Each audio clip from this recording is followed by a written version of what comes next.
जाता है तो वो बिहार का व्यक्ति है जो अपना पेट पालने के लिए अन्य अन्य से प्रदेशों में जाके रोजगार ढूंढने का काम करता है। ये इन 15-15 साल चली निकम्मी सरकारों की देन है, जिन सरकारों की वजह से आज भी यहाँ का पढ़ा लिखा नौजवान रोजगार नहीं पा पाता है और माताओं बहनों को भी घर को चलाने के लिए मजदूरी करना पड़ता है। गरिमाई जीवन देने का काम भी सरकार नहीं कर पाई है। आज जब हम लोग आजादी का अमृत उत्सव बना रहे हैं, अभी पार्लियामेंट में सेंट्रल हॉल में ये कहा गया प्रधानमंत्री जी द्वारा कि 75 साल हो गए हैं, ये अमृत काल है। ये कैसा अमृत काल है जहां एनसीआरबी का डाटा ये कहता है कि रोज महिलाओं के शरीर की धज्जियां उड़ाई जाती है, सामूहिक बलात्कार होते हैं, महिलाओं को तेजाब से नहलाया जाता है, महिलाओं की अस्मत को रोंदा जाता है, महिलाओं को दफ्तरों में और दफ्तरों के बाहर और गांव में सामंती व्यवस्था के आगे अपने आत्मसम्मान की रक्षा वो नहीं कर पाती। ये भी हमारे सामने ही है और सरकारें कहती है और व्यवस्था कहती है कि भारत एक ऐसा देश है जहां महिलाओं को पूजा जाता है। मेरे बराबर में मीडिया की बहनें खड़ी हैं, नीचे महिलाएं जो पुलिस की नौकरी कर रही हैं वो बहनें भी खड़ी हैं। कभी उनके मन से भी पूछ के देखना कि रात को 10-11 बजे क्या वो उत्तर प्रदेश में, बिहार में या उत्तर प्रदेश में या देश के किसी भी प्रदेश में क्या ईमानदारी से निकल सकती है? सच ये है वो अकेले तो छोड़िए, वो परिवार के साथ भी आज नहीं निकल सकती है।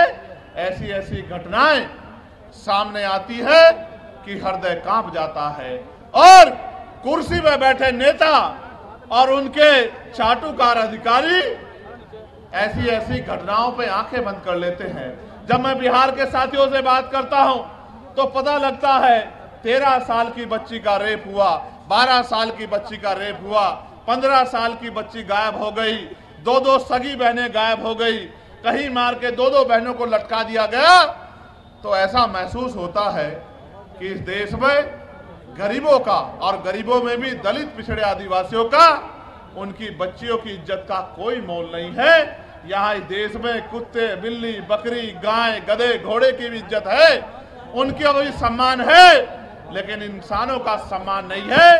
तो ये महसूस होता है कि ये सरकारें किसका काम कर रही हैं? क्या ये गरीबों का काम कर रही हैं या ये अमीरों का काम कर रही हैं? यहाँ हमारे सेना में घोर जातिवाद और अपमान का सामना करने वाले हमारे साथी भी यहाँ मौजूद हैं, जो लंबे समय से इस गैर बराबरी और इस अन्याय के खिलाफ लड़ रहे हैं। लेकिन मुझे बड़े कष्ट के साथ कहना पड़ रहा है कि ये सत्ता के पास भी गए और विपक्ष के बड़े बड़े नेताओं के पास भी गए, लेकिन इनकी समस्या का समाधान सरकार नहीं कर पा रही है। इसका मतलब सरकार नहीं चाहती कि सेना के साथियों के तिरंगे को उठाने वाले साथियों का सम्मान होना चाहिए।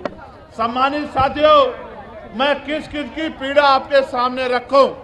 मैं तो ये समझता हूं आज नहीं तो कल इस देश के नौजवान को अपने गरिमाई जीवन के लिए संघर्ष करने के लिए खड़ा होना पड़ेगा।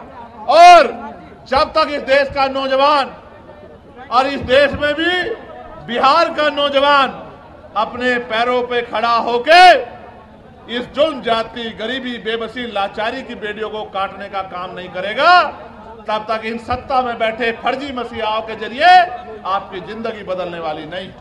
सम्मानित साथियों, आप ये जानते हैं कि हमारे संतों, गुरुओं, महान पुरुषों ने अपने बच्चों का बलिदान देके इस देश में संविधान के रूप में एक इतनी बड़ी शक्ति हमें दी, एक जीवित ग्रंथ हमें दिया जो संविधान अंतिम व्यक्ति को भी सम्मान का जीवन दिलाने की बात करता है, जो अंतिम व्यक्ति को भी गारंटी देता है रोटी, कपड़ा, मकान की, जो महिलाओं को भी पुरुषों के बराबर मुख्य धारा में खड़े होकर सम्मान का जीवन देने की गारंटी देता है।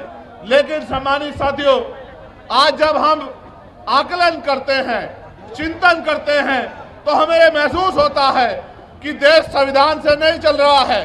सत्ता में बैठे अहंकारी लोग संविधान को ताक पे रख के प्रदेश को और देश को चलाने का काम कर रहे हैं।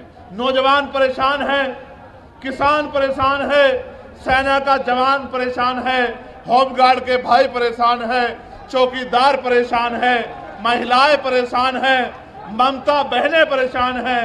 और अगर कोई परेशान नहीं है तो वो आपके राजभवन में और आपके विधानसभा में बैठे आपके नेता जो मोटी मोटी तनख्वाह लेके अपना और अपने बच्चों का ध्यान रखते हैं, अपने बच्चों को विदेशों में पढ़ाते हैं, अपने बच्चों का इलाज प्राइवेट हॉस्पिटल में कराते हैं और गरीब जनता को जुमला बोल बोल के बेवकूफ बनाने का काम करते हैं।